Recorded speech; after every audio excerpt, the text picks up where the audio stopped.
The grand arena of Vexillor Prime hummed, with the kind of tension that made even the most seasoned warriors check their pulse regulators.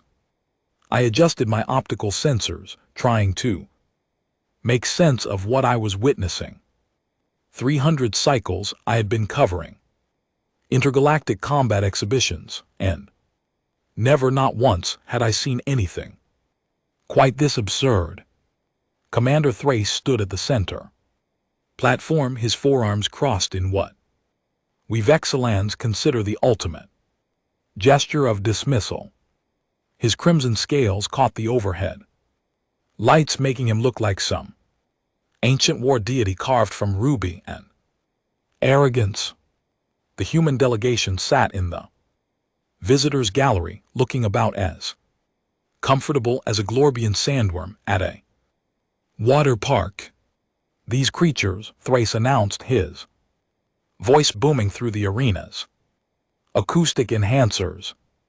These soft-skinned mammals from the third planet of an unremarkable star system expect us to believe they possess warrior spirit. He laughed, a sound like rocks grinding in a trash compactor. Look at them, no natural armor, no venom sacs, no electromagnetic sensing organs. They cannot even see properly into the infrared spectrum.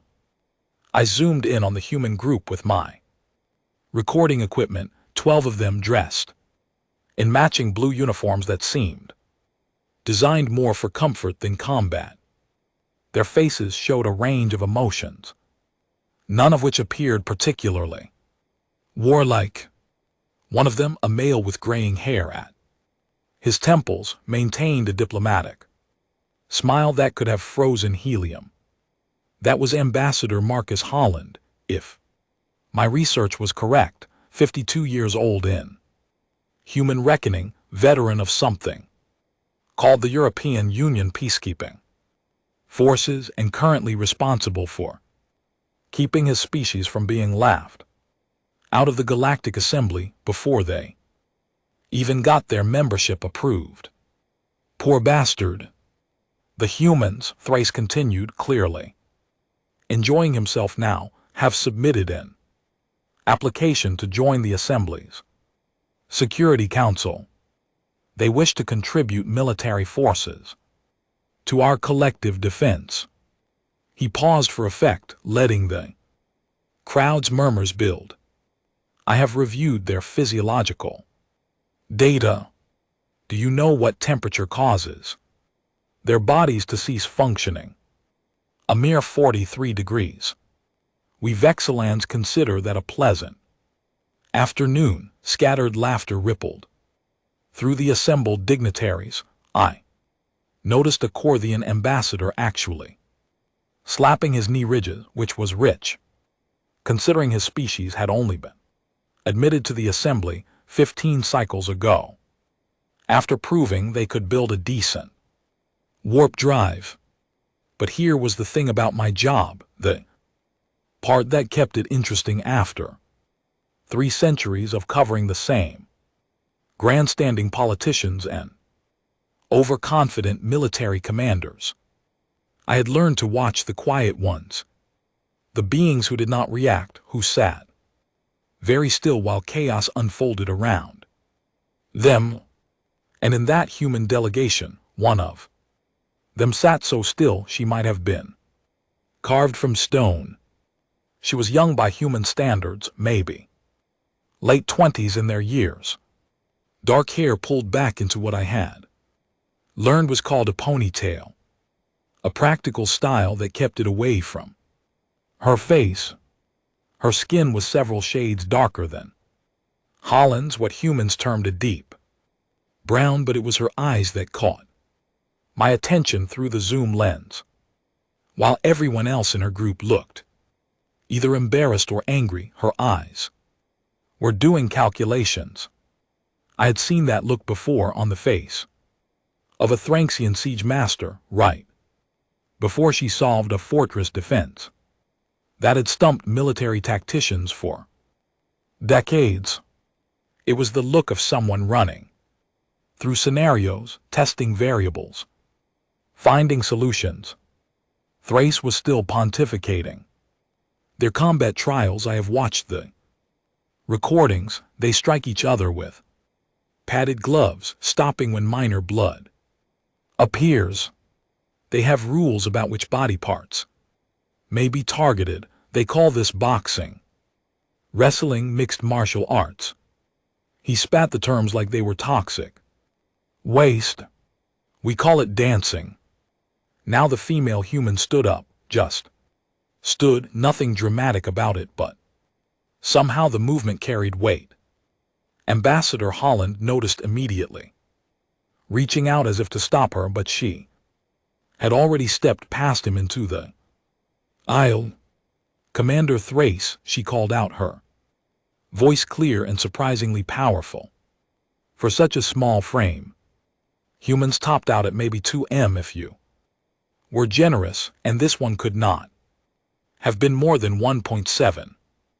I appreciate your analysis of human physiology and combat. Delighted to have drawn a response. One of them speaks.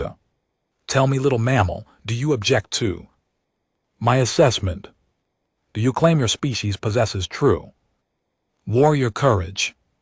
She smiled then, and I caught it perfectly on camera. It was not a friendly smile. It was the smile of someone about to educate you on a subject you thought you understood. I do not claim anything, Commander, but I would like to propose a practical demonstration. You have this magnificent arena designed for combat assessment. You clearly have doubts about human capabilities. She paused, looking around at the assembled crowd. So let me step into your ring before anyone else moves. Let me show you what human courage looks like. The arena went dead silent. Even the atmospheric processors seemed to pause. You. Thrace looked genuinely confused. You would challenge me to combat? Not you specifically, she replied, descending the steps from the gallery with measured precision. That would be rude considering you are hosting us, but I noticed your arena has combat drones, training automatons, designed to test warrior candidates. Activate 1, your choice of difficulty. I will face it unarmed, since you seem to think our lack of natural weapons is such a disadvantage. Ambassador Holland had found his voice. Lieutenant Maya Akefer, stand down. That is an order. She paused, turning slightly. With respect, Ambassador, I am officially on leave for the next 6 hours. I checked before we left the diplomatic vessel. Personal time, as per the treaty agreements we signed. She looked back at Thrace.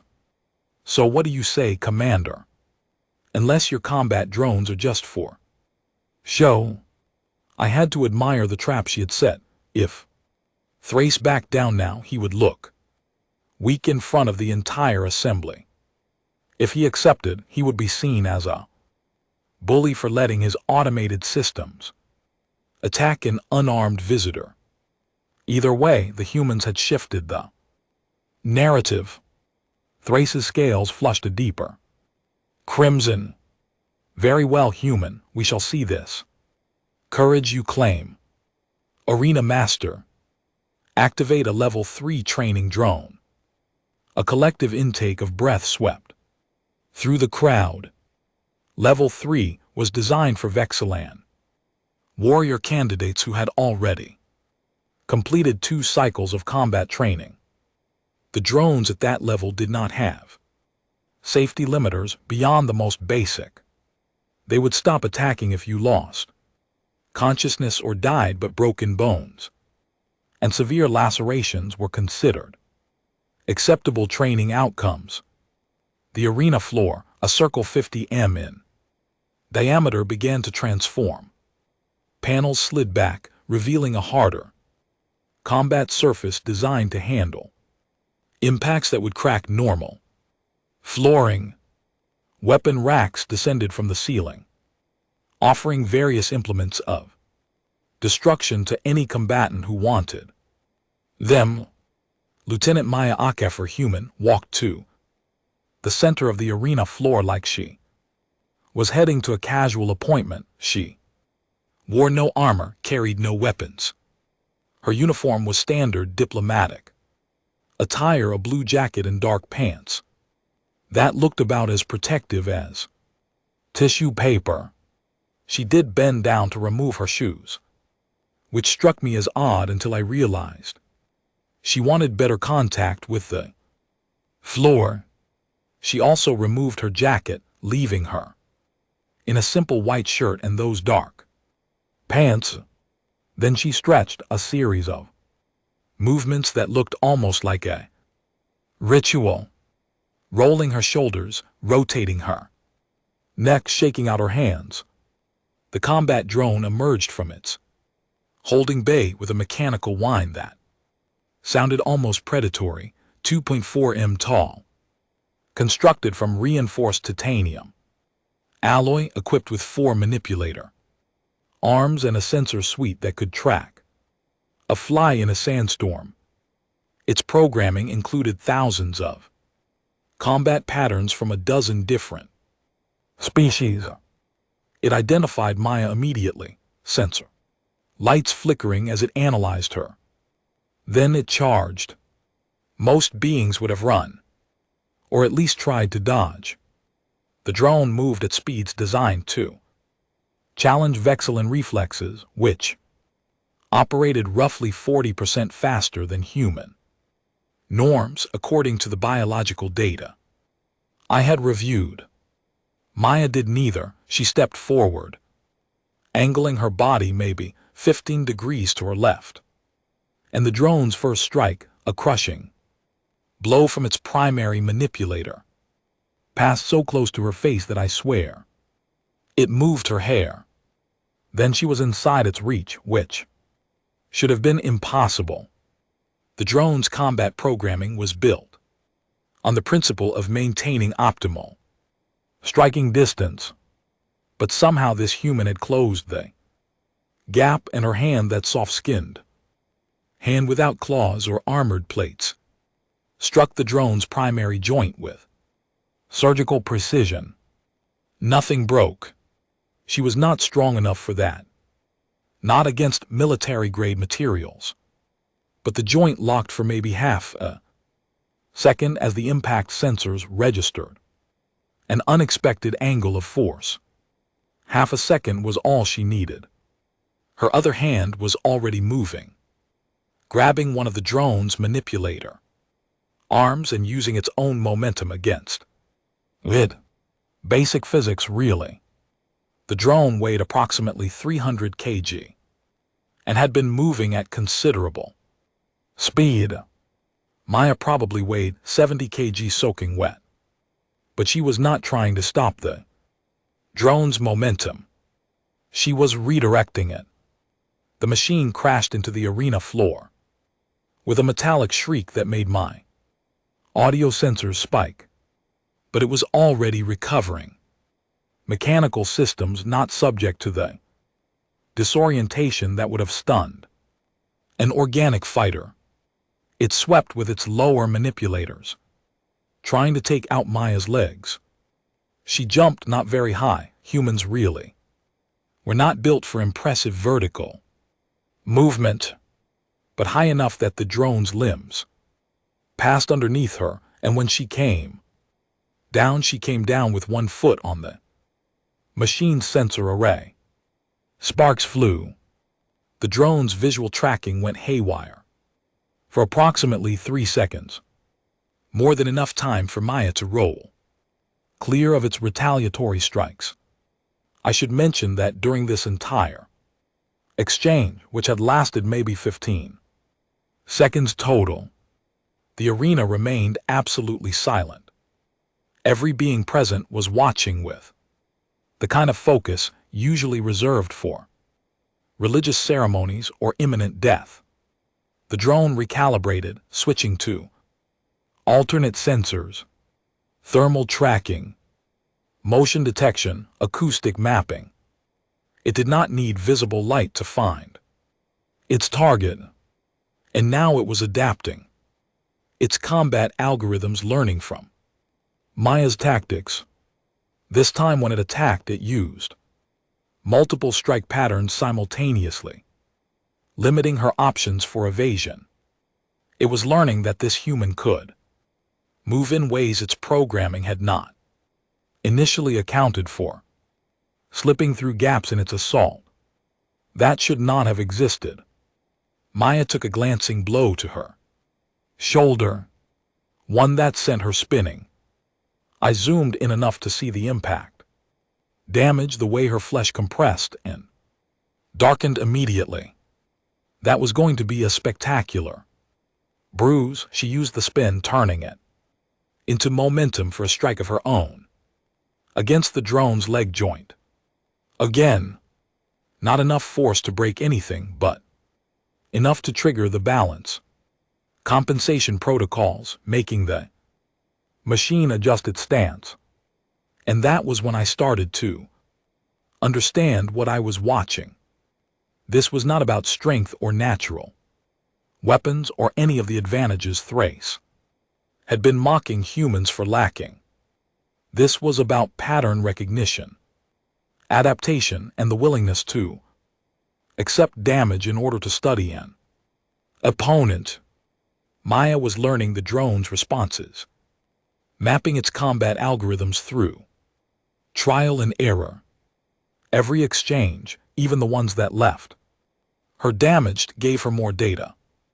And humans, I was beginning to realize, were absolutely terrifying at pattern recognition. The fight continued for another 4 minutes. I know because I checked my chronometer afterwards, convinced it had been longer. Maya accumulated damage, there was no question about that. Her shirt tore, revealing more bruising along her ribs. Her left hand started swelling after she blocked a strike badly. She was bleeding from a cut above her right eye where the drone had clipped her with a manipulator tip. But the drone was not winning. If anything, it was losing, though its physical systems remained undamaged, because Maya had figured out its patterns, learned the slight tells that preceded each type of attack. The microsecond delay before a power strike, the servo whine that indicated a grab attempt, the weight shift that preceded a sweep. She stopped evading everything and started choosing which hits to take, which ones to avoid. A glancing blow to the thigh in exchange for access to the drone's balance point. A strike to her already damaged shoulder. That let her lock one of the manipulator arms against the machine's own frame. Then she did something I did not see coming. Though reviewing the footage later, I could trace the setup through her previous movements. She allowed the drone to pin her against the arena wall. Let it think it had finally trapped this annoyingly evasive target. And when it committed to the finishing strike, she was not there. She had dropped straight down, wall slight irregularities giving her just enough purchase for her hands. The drone's manipulator arm, traveling at full combat speed, struck the reinforced wall instead of her. The impact cracked its primary weapon, limb, hairline fractures spreading through the titanium alloy. Not a critical failure, but enough to reduce its combat effectiveness by approximately 15%. Maya rolled clear, came up breathing hard but still moving. The drone recalibrated again, but something had changed in its programming.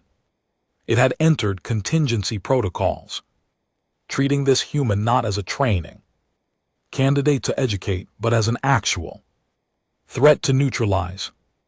That should have been terrifying for Maya. Instead, she smiled again.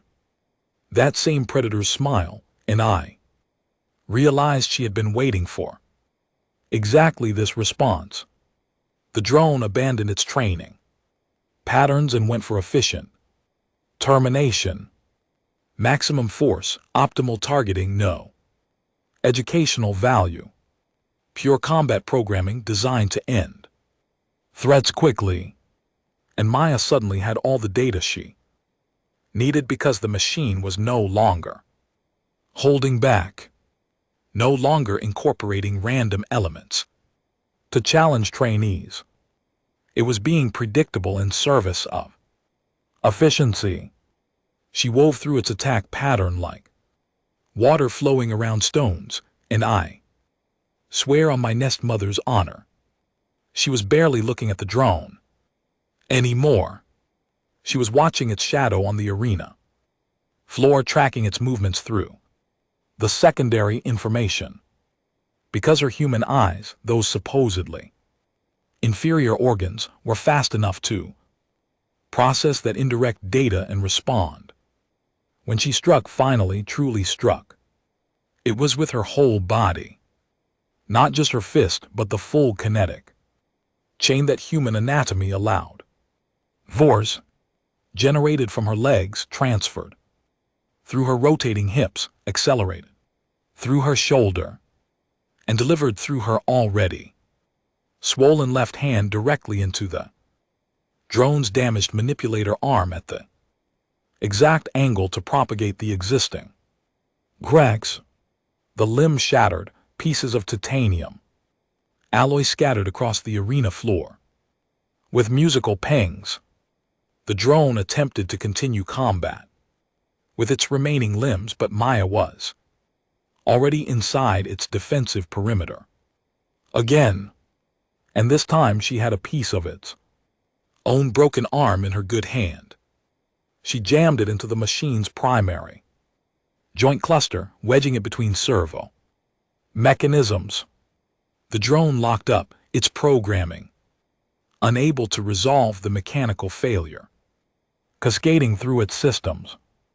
It was not destroyed, not even badly damaged by military standards, but it was combat ineffective, frozen in position while its diagnostic systems tried to chart a path back to functionality. Maya stepped back, breathing heavily, now sweat and blood mixing on her face.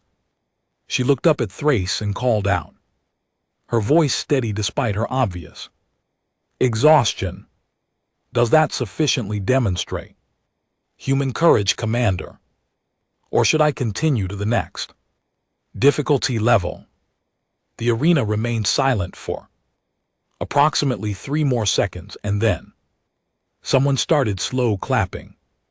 Not mocking applause, but the genuine kind, the acknowledgement of skill witnessed. I tracked the sound to a Corthian military observer, the same species who had been laughing earlier.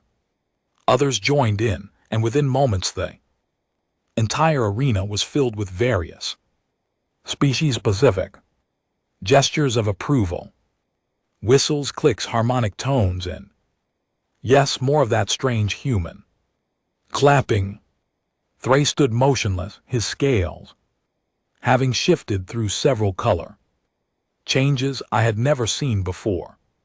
Finally, he descended from his platform and walked across the arena floor to where Maya waited, still catching her breath. Lieutenant Maya Akafer, he said. Formally, I offer apology for my earlier statements. They were made in ignorance of your species' true capabilities. Maya wiped blood from her eye and somehow managed a slight bow. No apology necessary, Commander. You had limited data, now you have more. Indeed. Thrace looked at the disabled drone, then back at Maya. You fought a training machine designed for warriors with natural advantages you lack. You were injured, outmatched in strength and speed, and you prevailed through adaptation, and tactical analysis. This is, I am forced to admit, exactly the kind of courage the Assembly's security forces require. He extended one of his 4 hands, on behalf of the Vexilin Defense Command. I recommend the human application for Security Council membership be accelerated for approval. Any species that produces warriors of this caliber will be a valuable addition to our collective defense. Maya shook his hand, wincing slightly at the pressure. Thank you, Commander. Though I should probably mention that I am not even close to our best fighter. I am actually a tactical analyst. The combat specialist stayed on the ship.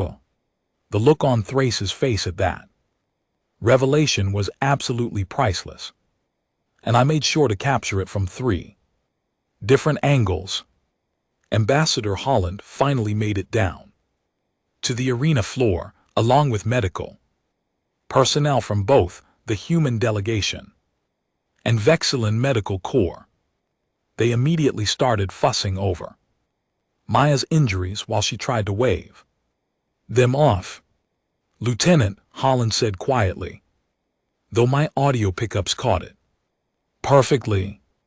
You just changed the entire trajectory of our diplomatic mission by being recklessly brave and slightly insane. I cannot decide whether to commend you or court-martial you. Maya grinned, though it looked painful, with her swelling face. I vote for commend, sir, but I will understand either way. I moved closer, activating my personal recorder.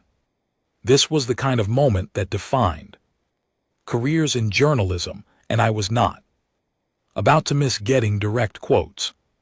Lieutenant Akefer, I called out, this is Velker 3 Sons from the Assembly News Network. Can you tell our audience what was going through your mind when you stepped into that arena? She looked at me, one eye already swelling shut, and laughed. Actually laughed, the sound slightly wheezy from what might have been a cracked rib. Honestly, I was thinking that talking was not going to solve this problem. Sometimes you need to show people what you are made of instead of telling them. And I figured if I stepped up before anyone else moved, at least they would. No, humans do not wait for someone else to take the risk. Were you not afraid? I pressed. You had to know the drone could have killed you. Of course I was afraid. Fear is what tells you something matters. She accepted a medical scanner from one of the human medics, letting them check her vitals. But courage is not about not being afraid. It is about being afraid and doing what needs to be done anyway. That is literally in the job description for being human. I recorded another few minutes of footage, including the medical team's assessment of her injuries: fractured left hand, 3 cracked ribs, severe bruising across approximately 30% of her body surface, and that cut above her eye that would require bonding. Nothing immediately life-threatening for a human, though it would require several days of recovery. Nothing compared to what could have happened. As the crowd began to disperse, still buzzing with conversation about what they had witnessed, I reviewed my footage and started composing my initial report. This was going to lead every news cycle in the Assembly for the next week minimum. The human who had stepped into the arena before anyone else moved, who had faced down a combat drone with nothing but skill and absolutely terrifying determination. But there was something else nagging at me, a detail that would require more research. Maya had mentioned she was not their best fighter, that the combat specialist had stayed on the ship which meant this tactical analyst, this being who had just disabled a level 3 training drone while unarmed, represented approximately what in human capability. I made a note to request interviews with other members of the human delegation, particularly those mysterious combat specialists, because if Maya Akefer was there, baseline their starting point for what counted as capable, then commander, Thrace had gotten one thing absolutely right. He had definitely been operating from limited data, and the full picture of human capability was going to be far more interesting and probably far more terrifying than anyone in the assembly had imagined. The arena lights dimmed as maintenance crews moved in to retrieve the damaged drone and repair the floor scuffing. But the memory of what had happened there, the sight of a human stepping forward when no one else moved, that was going to burn bright for a very long time. I checked my word count, confirmed my footage was backed up to 3 separate storage systems, and began the process of turning this into the kind of story that would make my career. Sometimes the universe handed you perfect moments, and sometimes humans named Maya Akefer created those moments through sheer audacity and the kind of courage that transcended biological advantages. This was going to be one hell of a story. The aftermath of Maya's arena demonstration played out in ways nobody anticipated, least of all me. I expected political maneuvering, diplomatic posturing, maybe some carefully worded statements about interspecies cooperation. What I got instead was something far more chaotic and infinitely more entertaining.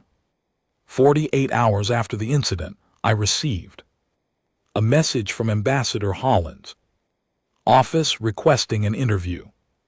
Professional courtesy, I assumed, damn it. Control to shape the narrative. I showed up at the human diplomatic vessel, a modest ship they had named the Endeavor, expecting the standard, carefully scripted responses.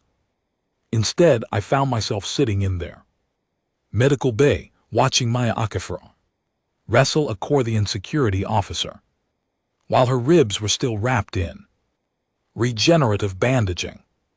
You know, the Corthian, whose name was Kalvex, grunted as his arm slowly descended toward the table.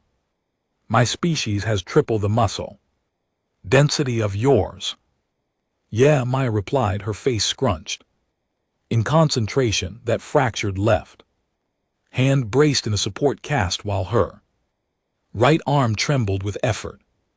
But I have spite, which apparently counts for a lot. She slammed his hand down onto the medical table, which immediately triggered an alarm, because the impact exceeded recommended force levels for healing patients. A human medical officer, an older woman, with steel gray hair and an expression that suggested she had seen everything twice, simply reached over and silenced the alarm without looking up from her data pad. Lieutenant Akefer, she said calmly, if you tear those rib repairs, I am going to let them heal naturally, which will take 6 weeks instead of 6 days. Your choice. Maya had the grace to look slightly embarrassed. Sorry, Dr. Patel, got carried away. You always get carried away. It is practically your defining characteristic. Dr. Patel finally looked up, noticed me standing in the doorway with my recording equipment, and sighed. I assume you are the journalist, the one who made my patient into a galactic celebrity. Velcor 3 Sons Assembly News Network, I confirmed.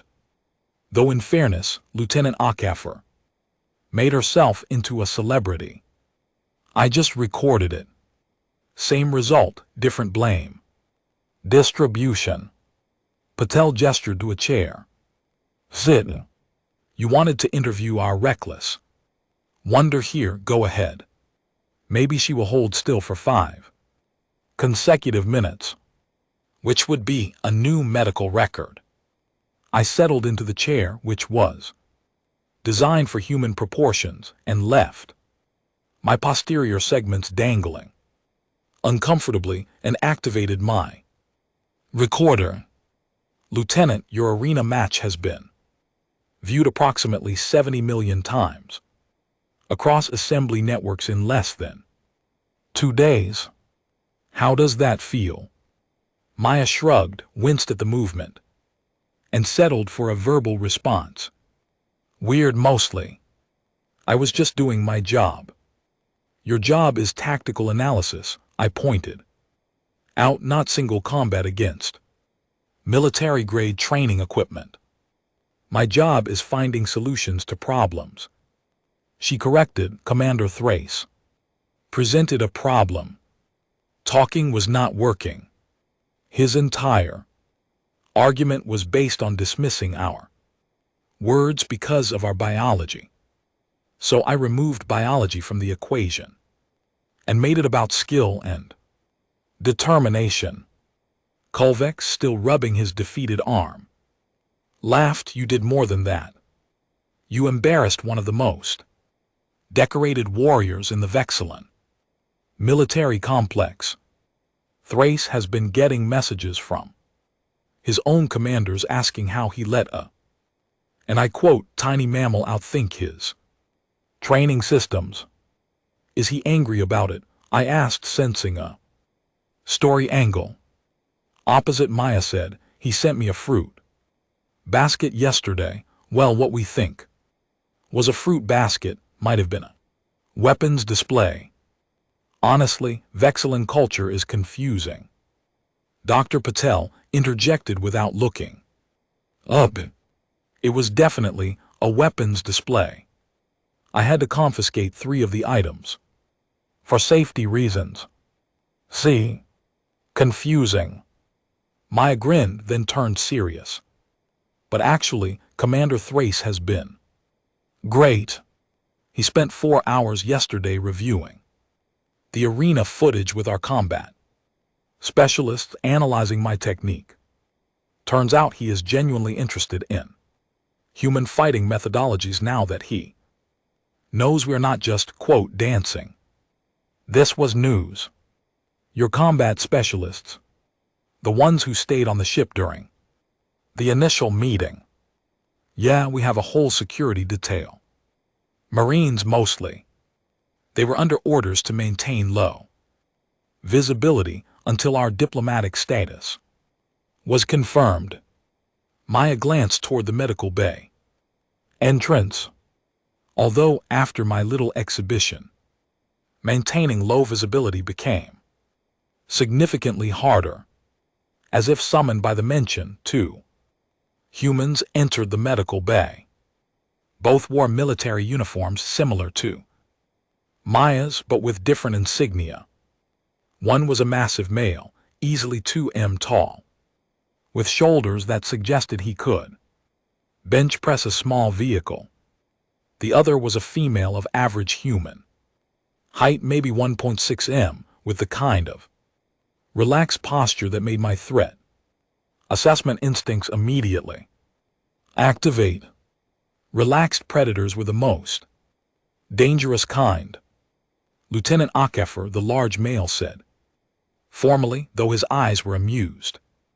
Captain Reeves would like to remind you that showboating in diplomatic situations is technically against Regulation 717 Delta.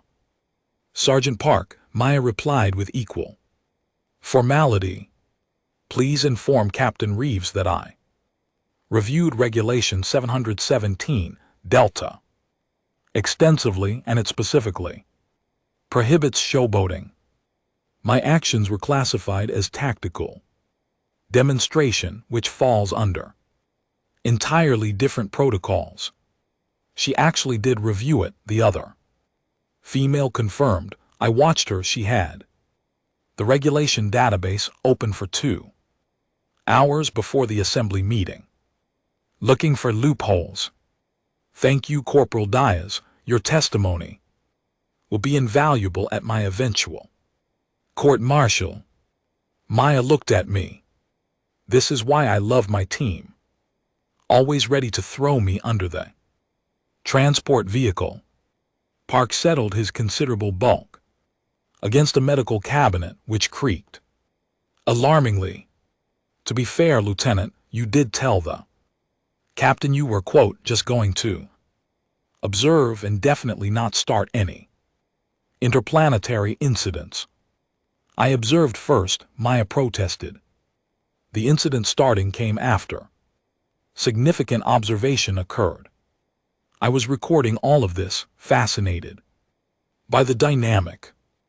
These humans were facing potential disciplinary action for what amounted to a diplomatic coup, and they were joking about it.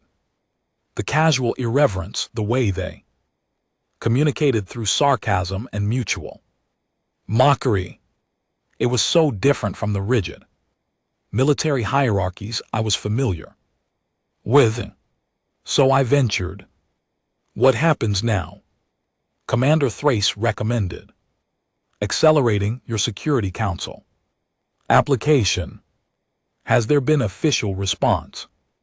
Diaz and Park exchanged glances. Maya suddenly became very interested in adjusting her rib bandaging. It was Kulvex, the Corthian, who finally answered. The response has been complicated, he said carefully. Some assembly members are thrilled. They see the tactical value humans could bring, the adaptability you demonstrated. Others are nervous because you demonstrated that humans are significantly more dangerous than initial assessment suggested. We have been invited to participate in a joint training exercise, Park added. 3 weeks from now, Assembly Security Forces are running combat simulations against the Drakner insurgency scenario. They want human tactical input and, quote, practical demonstration of combat methodologies, which is military speak for they want to see if Maya's performance was a fluke or if we are all that adaptable. Diaz translated. I leaned forward, my recorder capturing every word. And are you all that adaptable? The 3 human soldiers looked at each other, some unspoken passing between them. Finally Maya spoke, her tone stripped of the earlier humor. Here is the thing about humans that the Assembly does not quite understand yet. We are not individually impressive by galactic standards. We are not the fastest, strongest, most durable, or most anything really. But we have something that 3.8 billion years of evolution on a death world taught us. A death world, I interrupted. Earth's danger classification is moderate at most. Now, Park said, after we fixed it, you should see the historical data.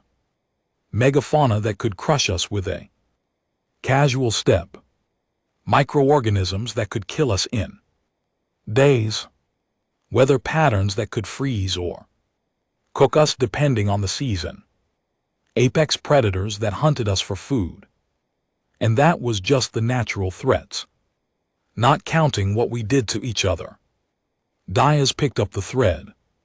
So we learned to be adaptable because everything else on our planet could kill us individually. We learned to work in groups, to communicate complex ideas, to use tools and tactics to overcome opponents that were objectively superior in every physical category. And we learned something else, Maya added quietly.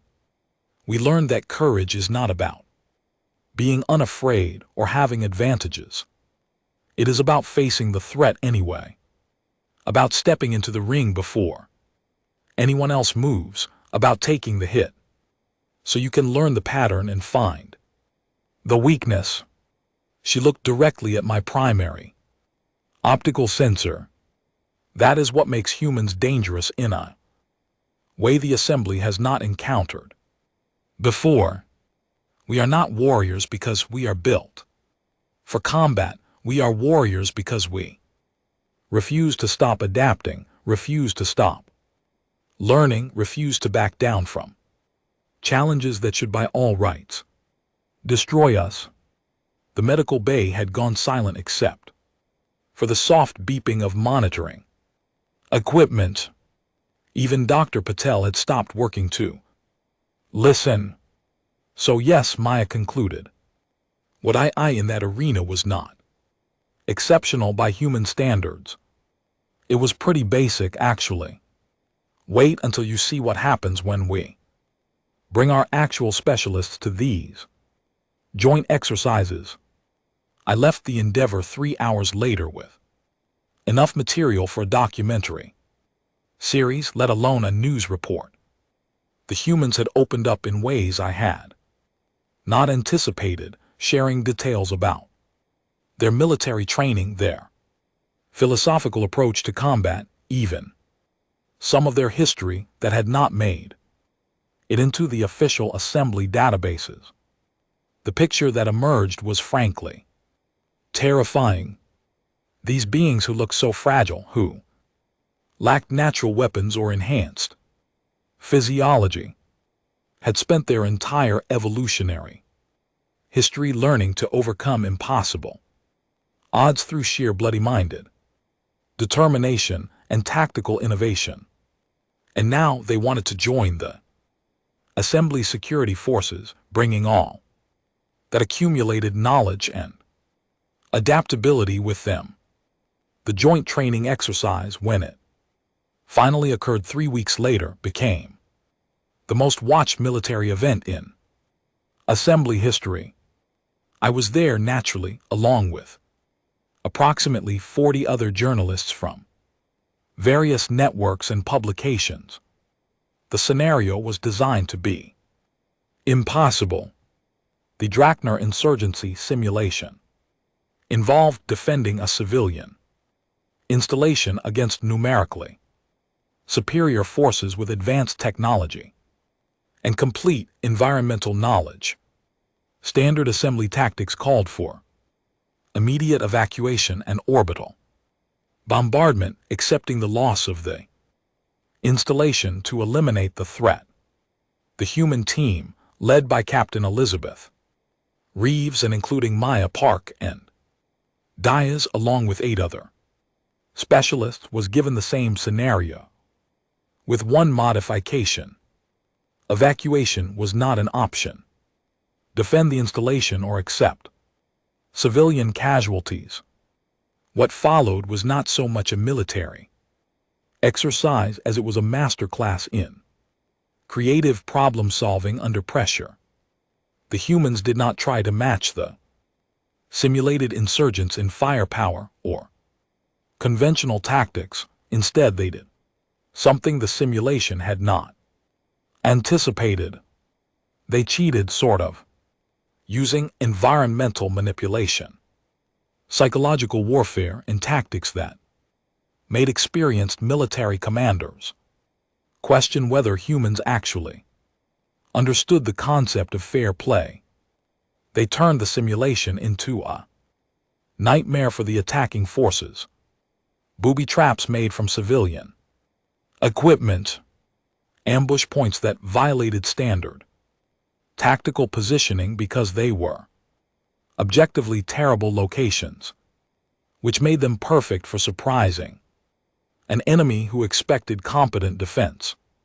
Feints and misdirection that split the attacking force into smaller, manageable units.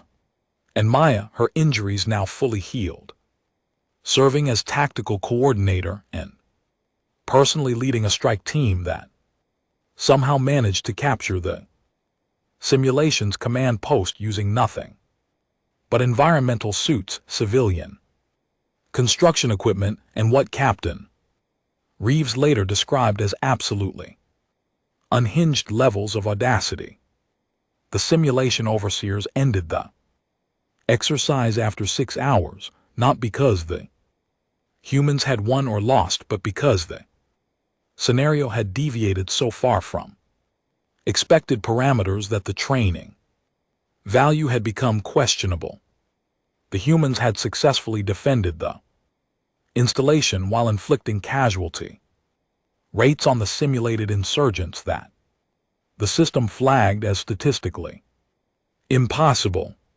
Commander Thrace, serving as one of the senior observers, stood before the assembled military personnel and journalists afterward, his scales cycling through colors I was learning to interpret as profound confusion mixed with reluctant admiration. "I have witnessed today," he announced, "a complete restructuring of my understanding of tactical doctrine. The humans did not fight the way we expected. They did not fight the way the simulation expected. They found weaknesses in scenarios designed specifically to have no weaknesses, and they exploited those weaknesses with prejudice." He paused, looking at the human team who stood at relaxed attention, several of them still covered in simulation marker paint and looking entirely too pleased with themselves. "The Assembly Security Council application for human membership is hereby approved with full tactical integration authorization. We would be fools to not utilize these capabilities in our collective defense." Thrace's voice took on a dry, almost amused tone.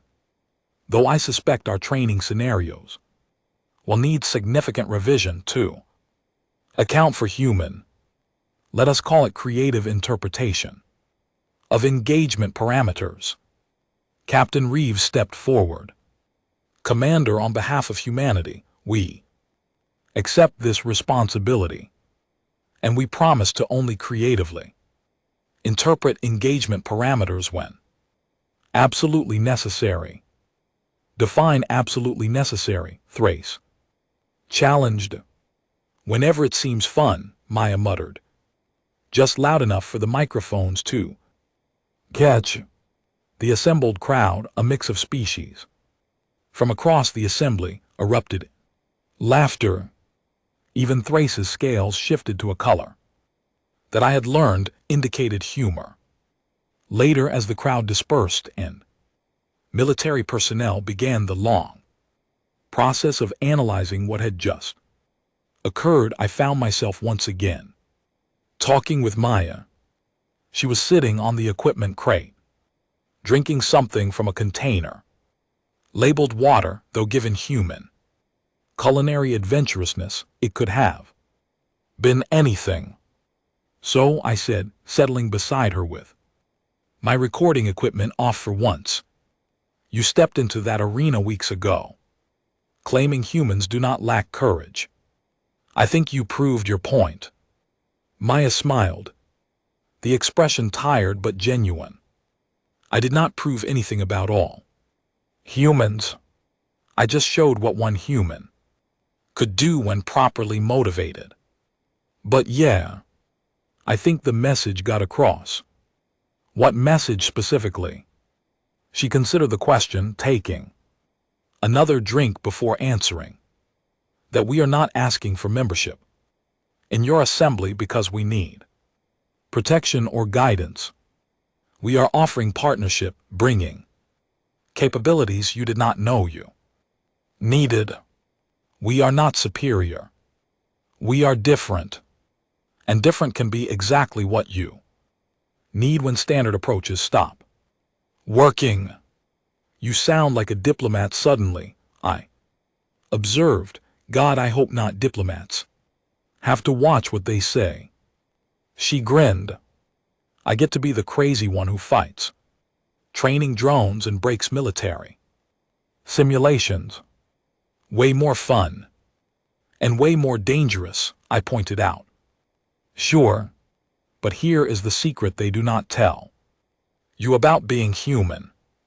She looked at me directly, her expression suddenly serious. The danger is kind of the point. We evolved in danger, we thrive in danger, we find purpose in overcoming danger. Take that away and we get bored, start looking for new challenges to overcome. That sounds exhausting, I admitted. It really is, Maya agreed cheerfully. But it also means we will never stop adapting, never stop finding new solutions, never stop stepping into rings that everyone else is too smart to enter. Which, for a collective defense force, facing unknown threats across the galaxy, seems like a pretty useful trait to have on your side.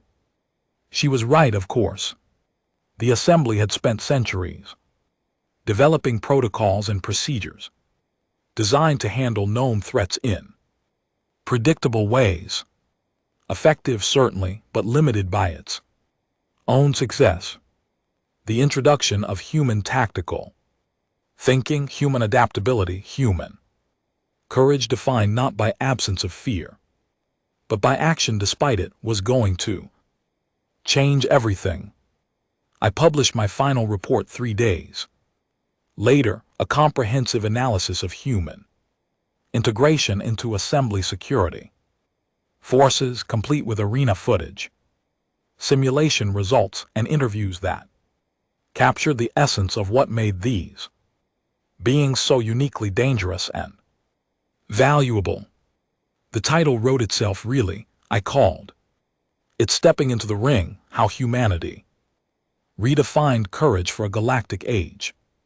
It won the Assembly Journalism Prize for cultural analysis, which was nice, but more importantly, it started conversations across member species about the nature of courage, the value of adaptability, and the realization that sometimes the most valuable allies are the ones who approach problems from completely unexpected directions. Maya Akefer, the tactical analyst who became a symbol for human integration, continued serving with Assembly forces.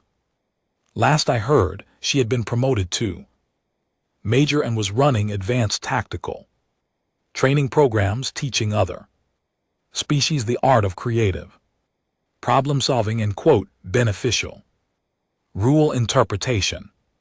Commander Thrace eventually became one of humanity's strongest advocates in the Assembly, though he still maintains that their approach to combat gives him processing errors. He and Maya apparently meet monthly to argue about proper tactical doctrine over what humans call beer and Vexilans call fermented plant poison. As for me, I built an entire career covering human integration stories, 300 cycles of journalism, and I finally found a beat that never got boring. Because humans, individually unimpressive by most metrics, collectively became one of the most influential forces in Assembly history, simply by refusing to accept that biological limitations meant anything in the face of sufficient determination. They stepped into the ring before anyone else moved, and in doing so, they changed the game entirely. Sometimes courage is not about being fearless or having advantages. Sometimes it is just about showing up, taking the hit, learning the pattern, and adapting until you find the solution everyone else missed. And sometimes, just sometimes, that is exactly what the galaxy needs.